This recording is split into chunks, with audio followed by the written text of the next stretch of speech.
Hey there, my friends. I hope you're well. Thanks for joining me. Today I'm going to do a different kind of video. I'm not going to cover the news and stuff. I'm going through something very stressful today. It's not a major thing, but when I experience stress, my Lyme disease makes my body feel like, I can't really explain it, but I'm not up to doing a regular video like my normal videos today. A month ago, my wife and I sat in this car and we did a testimony video about her testimony. So I think I was going to put it on my second channel. I think I'll put that on this video today. And then, God willing, we will get back to the news and the normal video tomorrow. Okay, I love you guys. Hey there, my friends. It's Tom with Watchman River. Thanks for joining me. I'm glad you're here. Today, I am here with my wife, Renae. And it's good to have you here, honey. And, you know, many people have requested, when is Renae going to come back? When is Renae going to come back? And behind the scenes, for about over a year, I've really wanted to get Renae on to share her testimony. And it just wasn't the right time. And I totally left it up to her. I didn't want to pressure her. And today at church, she leaned over and said to me, today's the day that I want to share my testimony. So, that's what we're doing today. And it's a great testimony. I want to read a few scriptures before we begin. I'm going to go to Revelation chapter 12, verse 11. And they overcame him by the blood of the Lamb and by the word of their testimony, and they did not love their lives to the death. Let's go to 1 Peter chapter 3, verse 15. But sanctify the Lord God in your hearts, and always be ready to give a defense to everyone who asks you a reason for the hope that is in you, with meekness and fear. One more, Psalm 66, verse 16. Come and hear, all you who fear God, and I will declare what he has done for my soul. Praise God. Beautiful verses. Okay, so without further ado, honey. Can I make a snack suggestion? Make a snack suggestion. It'll help me get a little bit more comfortable. Okay, all right. Okay, so one of my favorite things every single day is called a leftover omelet. So it's pretty much how it sounds. So we have chicken, so I'll take eggs and whatever leftovers I don't think they know we have chickens. Most of them. We have 10 chickens at the house. Yes. All right, so go ahead. They're beautiful and amazing, and I love them. She loves her chickens. So I'll take whatever leftovers, and it's like anything, like lasagna, pizza, whatever we have for dinner the night before. It's usually going in my omelet the next day, and it's pretty good. And I suggest you try. And when she says whatever, she means. I'm like, we'll go out for a date sometimes, and we'll have Chinese or we'll have like Vietnamese food, and there's some noodles and stuff. And I'm like, no, you're gonna throw that in the omelet tomorrow? She's, oh yes. And she does. Oh yes. She does. We don't like waste around here. No. We don't waste food. Definitely. Okay. All right. I think I'm ready. All right. Before I start this, I have to give a few disclaimers. The first is I'm probably gonna cry a lot. It's very emotional for me. So I apologize. I'm already starting. Sorry. It's okay. It's gonna take me, a little bit to get through it. It'll be okay. If I can do this, you can do this. We can do this together. God is so good. And also, so I grew up LDS, and a lot of you know that as the Mormon church. So I know my family might be watching this who still is LDS. So out of respect for them, I know that they really don't like to be called Mormon, but for your sake, you know that when I say LDS, it's what you know as Mormon, but I will call it LDS. And LDS is Latter-day Saints. Latter-day Saints, for respect for my family who's probably watching this. And so here we go. So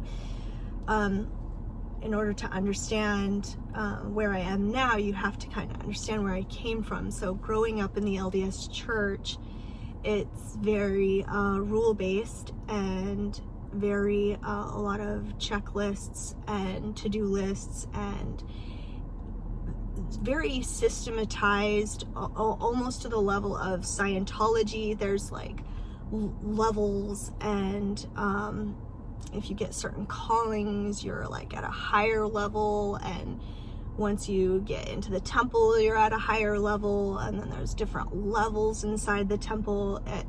It would probably take me a lifetime to explain to you how in depth it is, but it is very it is an exact religion, I call it. So you're kind of told from birth, like, if you do these things and you don't do these other things, and you follow these lists and these checklists, then you will go to heaven, and you can eventually be perfect and be with God again. And so it was, my lifelong thing was to be this perfect LDS member. I've followed the LDS rules better than anybody, to the point where when I was 16, 17 years old, I had callings that some LDS members don't even know exist.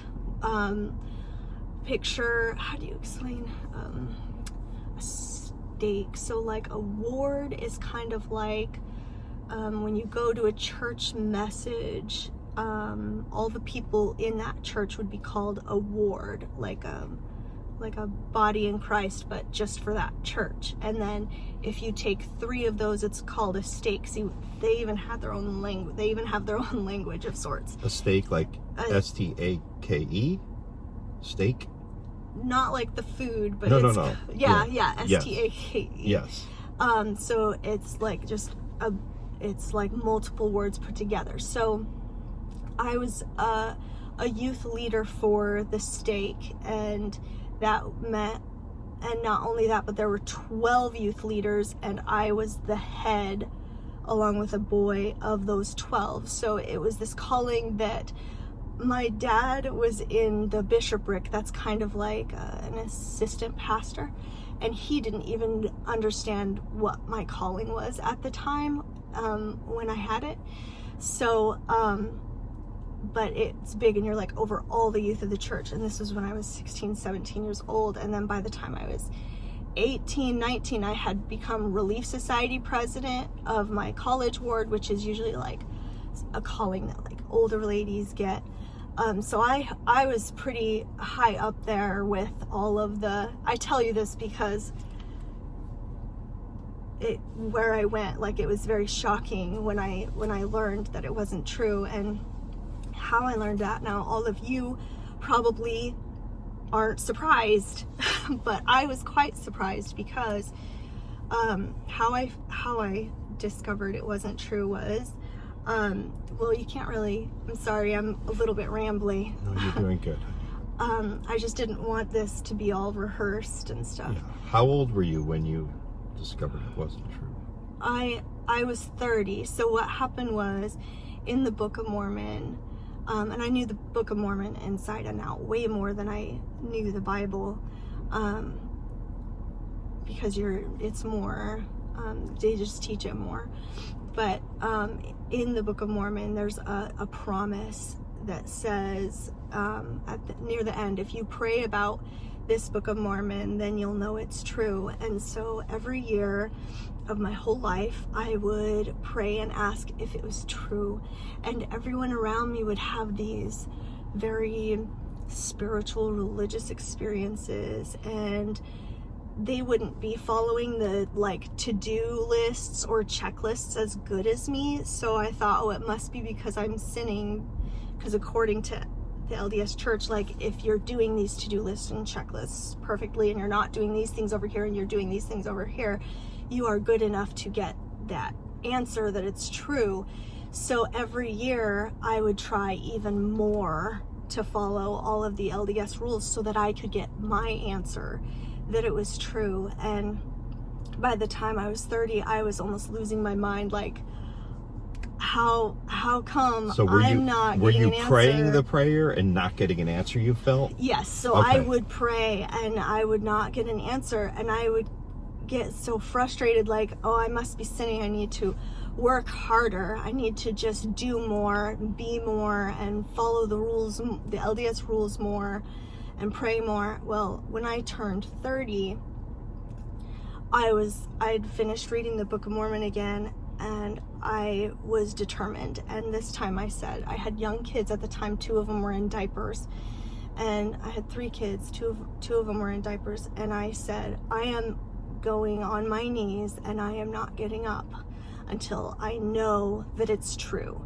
Now, you have to remember that I was praying this prayer to know that Mormonism was true, because in my heart of hearts, I would have already died for the religion, because I felt like it was true. I just wanted the spiritual experience to confirm it.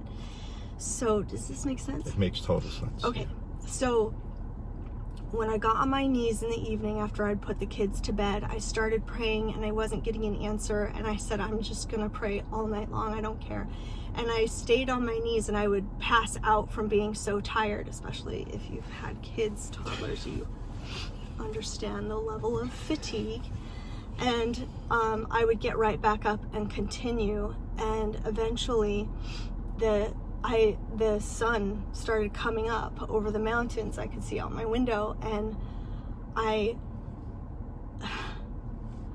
couldn't believe that I'd prayed all night and I didn't get my spiritual experience confirming that Mormonism was true. And in that moment, instead of getting up off my knees, I said, okay, God, we'll go all day then.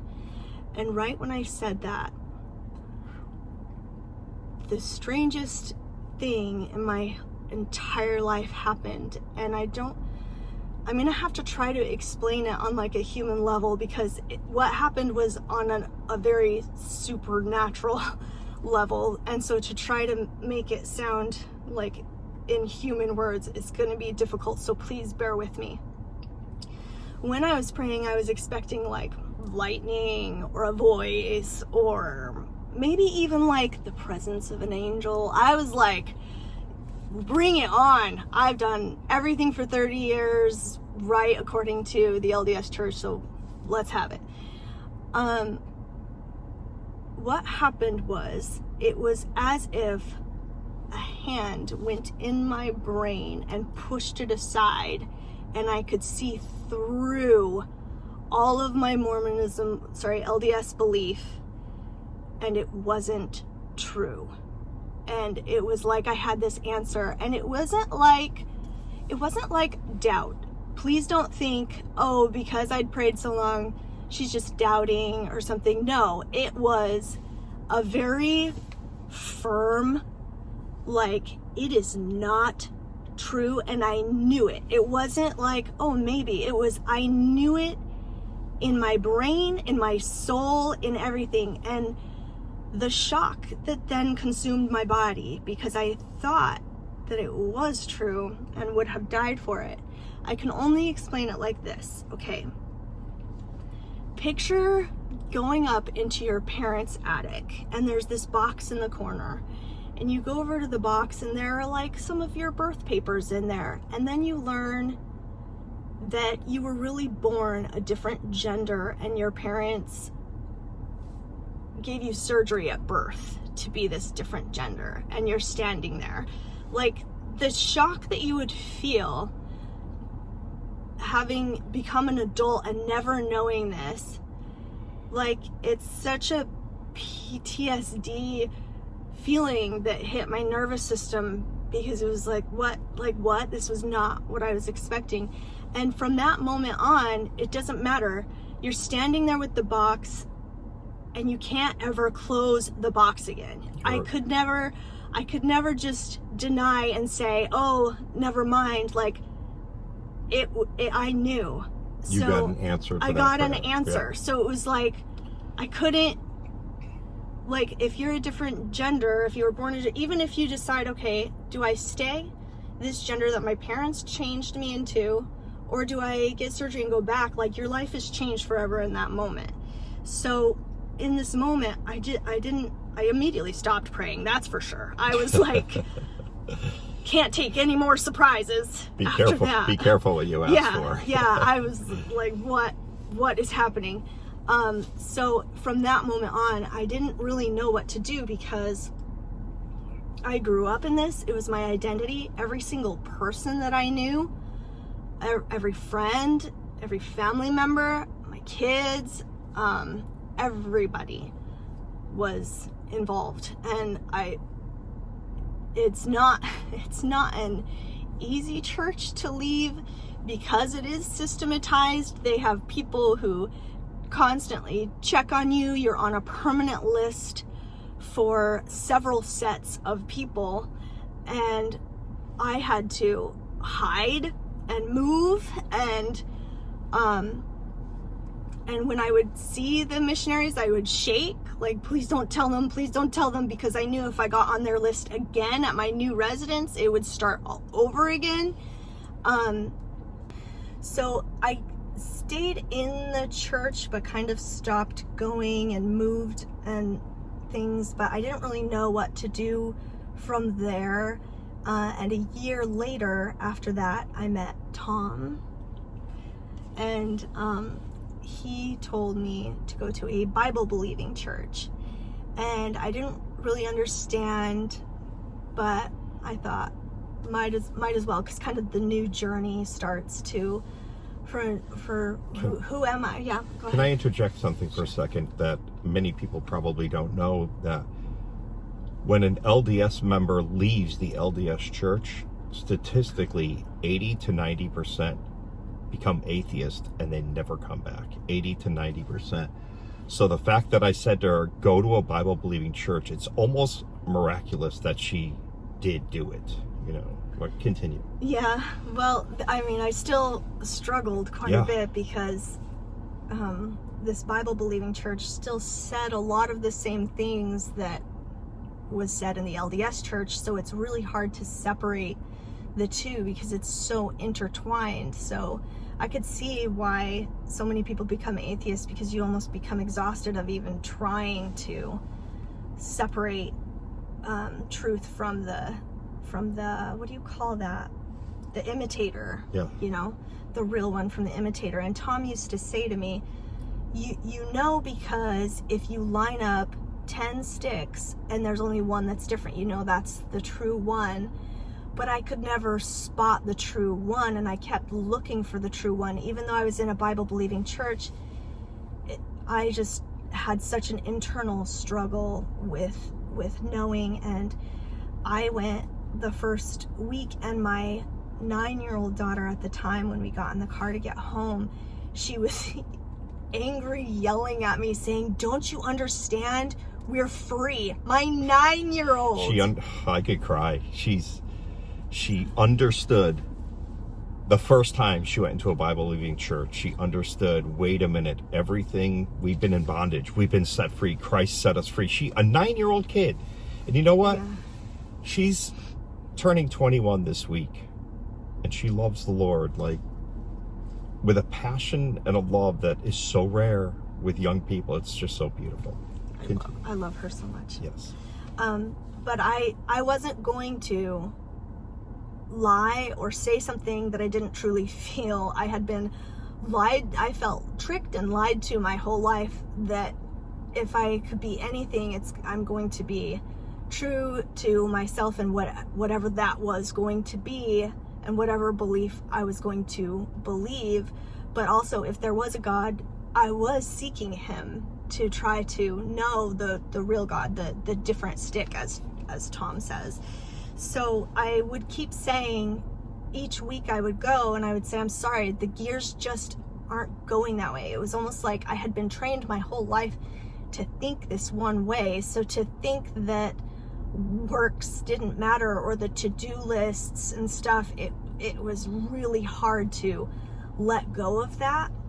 But I still continued to go to church, and Tom actually started his YouTube channel, and I supported him in that because I didn't feel like it was right to, you know, tell him what not to believe. It's like, I'm not going to tell anyone what to believe or not to believe, especially when I went through what I went through. So I supported him as best I could. And many people his followers and even the church we went to automatically assumed that I was this true all-in believer because I played the part, like I wanted to support him. So I more played the part of a supportive wife, but I will also at the same time wasn't going to advertise I don't believe in that, because I didn't really know what I believed. Questioning. I was questioning, I was struggling, I was in the search for it, right? And through that time, I had built up a lot of anger about feeling tricked my whole life, and because I don't know if I should share this part. I'm going to, because I feel led to. A big part of that being tricked was that you know, I grew up in a little bit of an abusive household, and when I turned 19, I was dating this guy who asked me to marry him, and I did not like him or love him, and I did not want to marry him.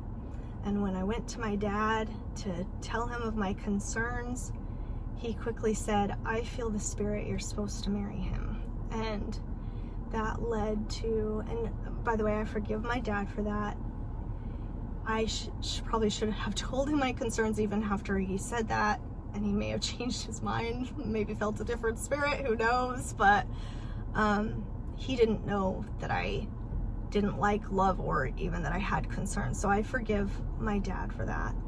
But it led to an 11-year additionally abusive relationship. And so I had, in the aftermath, there was a lot of anger. In fact, so many people, when they're like, who would you meet in the Bible? Can I tell them? Yeah. Who would you meet? What character of the Bible would you meet? I always say, I want to meet Rahab, because she must have been treated so poorly, like as part of her design in God's plan to end up doing what she did. That's the kind of anger that was inside me. Anyway, it got to the point where Tom, one day, we were at, love you, we were out to dinner at Texas Roadhouse, and this is all part of the testimony, I promise. We were at Texas Roadhouse, and he said something, and it was not what he said. In fact, I don't even remember what he said. Nor do I. Because it was of very little consequence. It was one of those things, it was the straw that broke the camel's back of 40 plus years of built up anger, and I completely explode. You see how mild I am right now? This is my usual self. So for me to get built up that much was pretty intense, and I blew up. No, she's Renae is very level. Like she doesn't go up and down, and you know, especially until with now, blowing until your top, this moment, and in Texas. You were triggered. You were triggered. I triggered her. Whatever I said, I triggered her. It was the trigger. Yes. I exploded at him, and if you've ever been to a Texas Roadhouse, they're pretty loud. Yeah. So for me to be louder than the entire restaurant, to the point where everyone was looking at me, and when the waitress came to give us her bill, her hand was shaking, and she was like, here you go. Like, and the only thing that stopped me was eventually Tom said to me, could you just stop? In a very quiet voice, could you just stop yelling at me? You're making me feel bad. And I just, that made me snap out of it. Like, that was very embarrassing. And then I looked around and realized, and when we left, I said, we can never go back there until the entire staff changes out, because that was really embarrassing. But that really started, that's when my search intensified, because I realized I have to find, if God is real, I need to find him now, but also I don't know how. So I kept going to church with Tom, and the pastor, Pastor Carey, and his lovely wife Dana took us out to a lunch, and I decided to ask him some questions, and hopefully I will control myself to not explode in the restaurant. And if I can interject for a second, you know, I always say to you guys every day, I'm not a pastor, I'm not a prophet, and I'm really not a pastor. I'm not equipped for certain questions. She would ask me a question and I would answer it as best I could, but Pastor Carey, on the other hand, is so equipped. He's clearly amazing. And I said to him, you know, because any other Christian I've ever said this to, they defend Christianity, and I said, you know, statistics show that there's as much abuse in Christianity and amongst Christians than anywhere else.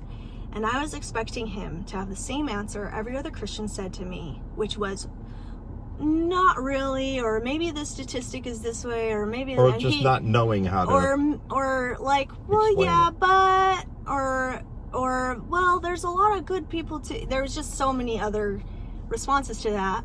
But Pastor Carey looked me dead in the eyes and he goes, well, yeah. I was like, what? He goes, you're right.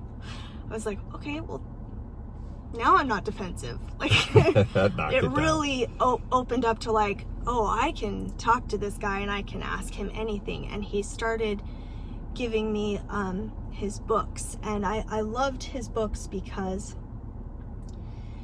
in the LDS church, their Bible is littered with Joseph Smith's editions. And I know if you're LDS right now, you're screaming at me, it's a translation thing. It's not. He literally adds to the Bible. Well, because I read the Bible in that way my whole life, it's really hard for my brain to read the Bible and not to add in those things by myself. So Pastor Carey's books really helped me because his books would talk about the Bible without the additions, and then it would explain biblically what was going on. And so it started to do that separation thing. Remember, I said it's really hard to separate because you're hearing kind of the same similar things and you're not really sure, like you can't see the different stick. So Pastor Carey's books started looking like the different stick to me. So it was like, okay, I can see it a little bit. So then one day, December 10th, 2023, see, it wasn't that long ago, December 2023, I was sitting in service and Pastor Carey said, let's talk about Ruth.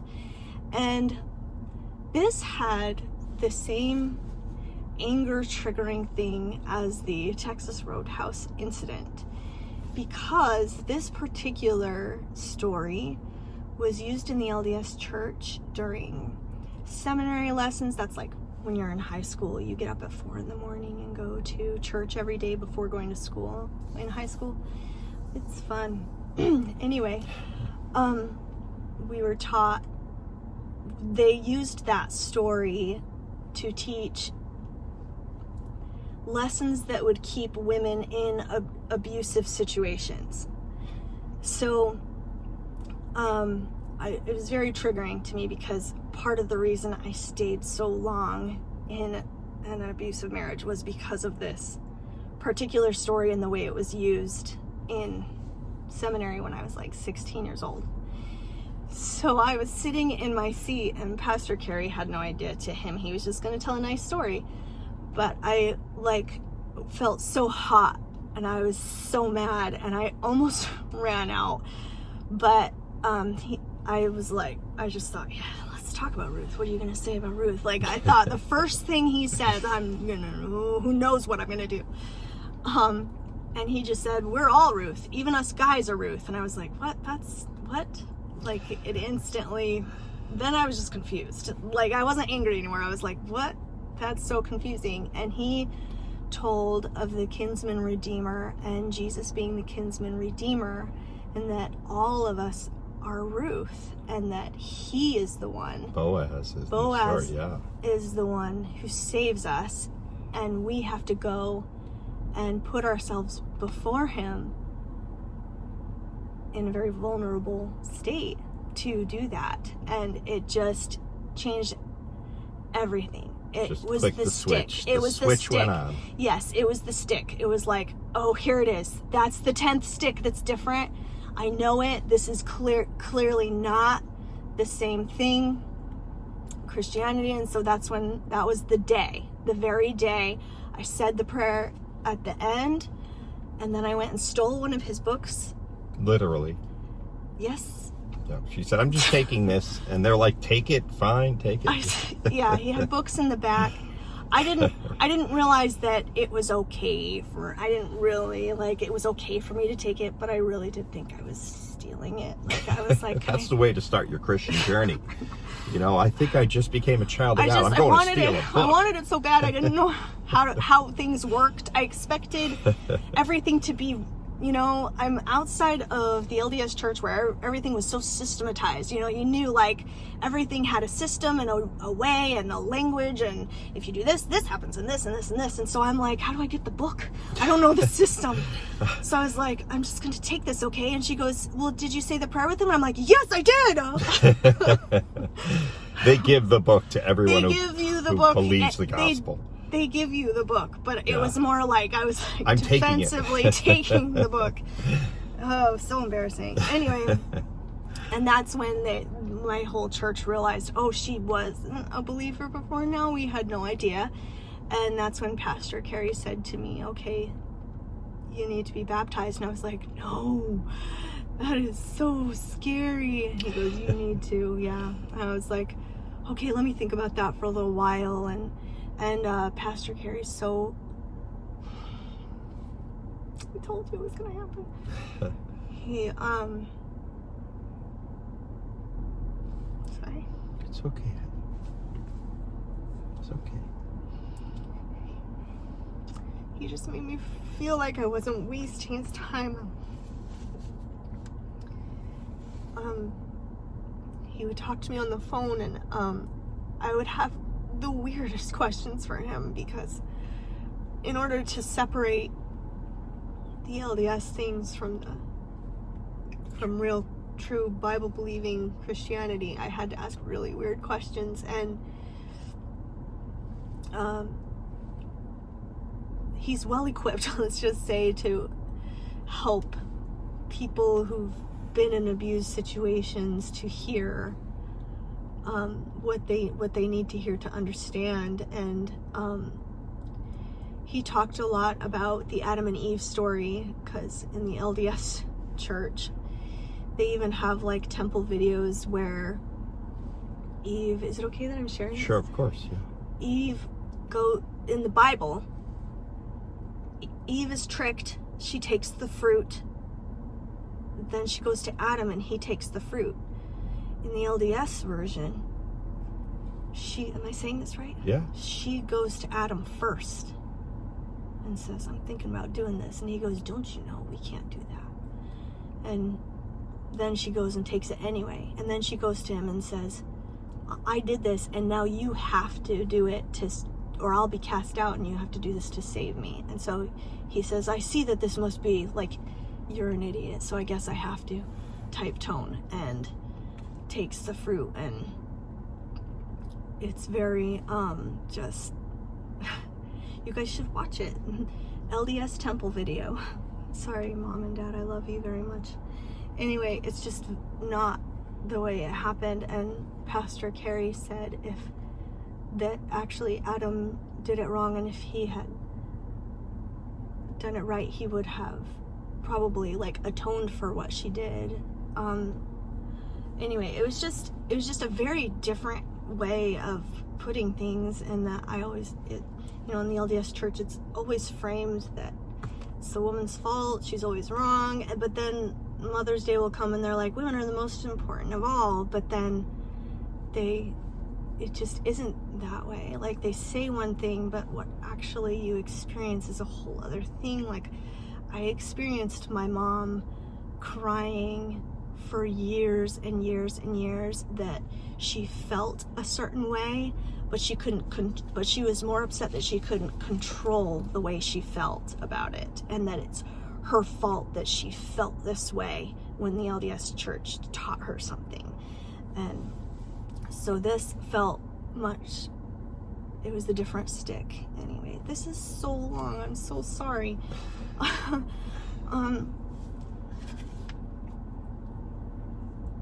feel like I talked I'm told way more than I ever planned to, so I apologize. I'm oversharing, I guess. But the last thing I want to say is Pastor Kerry called me and he said, "Who do you want to baptize you?" And I said, "You, if it's possible." And he did, and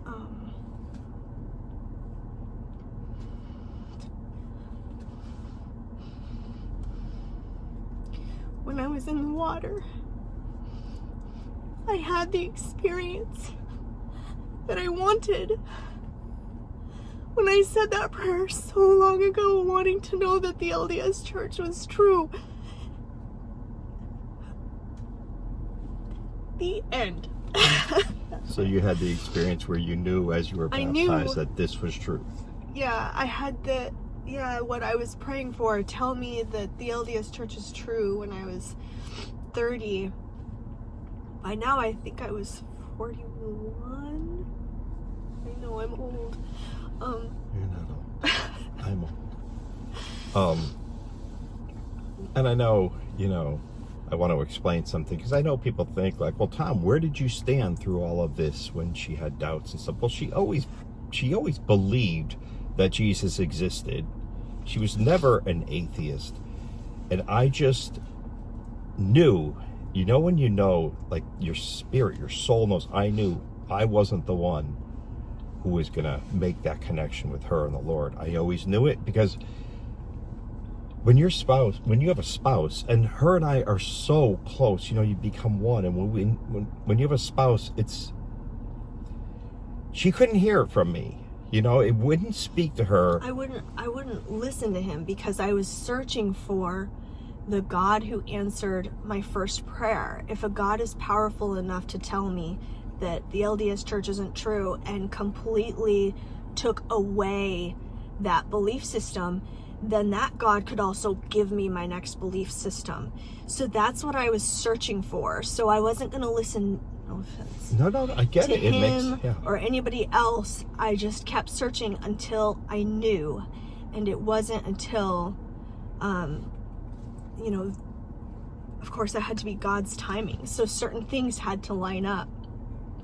And I think God wanted me to go through that angry phase. He, as awful as it was, it's like I needed to go through that to find Pastor Kerry because he's the only one who would never even be rattled. It was like she could ask him anything and he just would never, he wouldn't get upset, he wouldn't get emotional. He was just like, well, that's interesting. And he would explain to me and so that opened me up to listening to him and reading his books. And his books were so weirdly aligned with everything that I was going through. Like he has a book about identity, and that's what I had just lost. And in his book, he was like, here are the 10 wrong identities. And by the time I got this book, I had tried all 10 of them before reaching him. And so it's almost like I had to go on this journey to have this experience in this belief system. He couldn't just upload it into my brain the same way he could take away the LDS. Does that make sense? Yeah. No, it couldn't have been you. But you started it though. Yeah. No, we talked a lot about Jesus. But to have that breakthrough, God had, God's perfect. He knows the perfect way for each person. It was kind of nice knowing my God was the same one that you believed, because I was scared. Yeah. It's a very, it's religion, really that's what it is. It's religion. It's trying to climb your way up to God instead of realizing that he reached down to us to rescue us. He's the rescuer, the redeemer. But yeah, amazing. Anything else? I don't know. Okay. I'd like to go back to the leftover omelets. It's gotta end on a food note. Tell me, suggest what I should put in my next omelet. Yeah, let her know. But that was wonderful of you to share that. And I know it's hard. I know it was hard. It's kind of like when I shared my testimony and just, here world, look at this horrible, wretched man I am and was, and being changed by Jesus. I appreciate you understanding, and thank you for waiting for me, because and I know and thank you for waiting for me too, because I know so many of you make comments about loved ones who aren't quite there and who don't have the same beliefs yet, or maybe they believe in God but they don't believe in the rapture, or they're partway there, or I know a lot of you have kids who stopped listening to you. We read your comments all the time and our heart breaks for you, but I'm telling you, like, God is there, and it's in his timing, just like mine was. Like, Tom couldn't push it. There was nothing he could say that could suddenly I'd be there. Like, it had to be God and in his way. So just trust, because it'll happen. It'll happen in his time. It's never too late. Awesome. And do it through love, because you cannot convert through knowledge. Tom would say to me all the time, what if you said this to an LDS person, or what if you said this, or what if you go from this angle? And I said, you're brought up from birth to have an answer for every single thing. Like, that's part of the system. If someone says this to you, but what about this?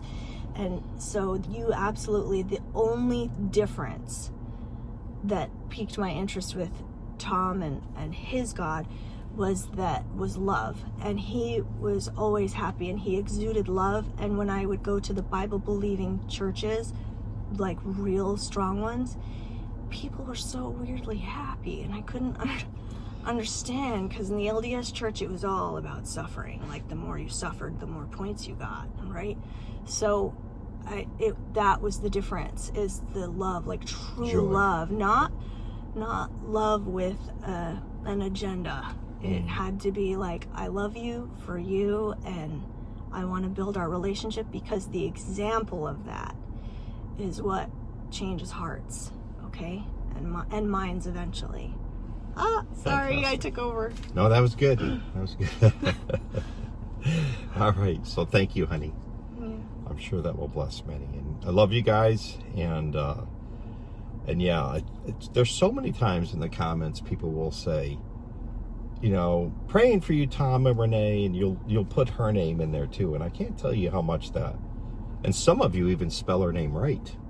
My own sister sometimes spells my name wrong, so I appreciate that. But it's really a blessing. It really is such a blessing that you guys pray for us. And thank you. We've had a very hard year. This year has been very hard. Feeling the love from you during that, like, and the prayers. Yes. It really helps more than you know. Fighting cancer numbers, and then the lawsuit. And I feel so undeserving of that, so thank you. The Watchman River family's one of a kind. It really is. All right. We love you guys. I'll see you guys tomorrow.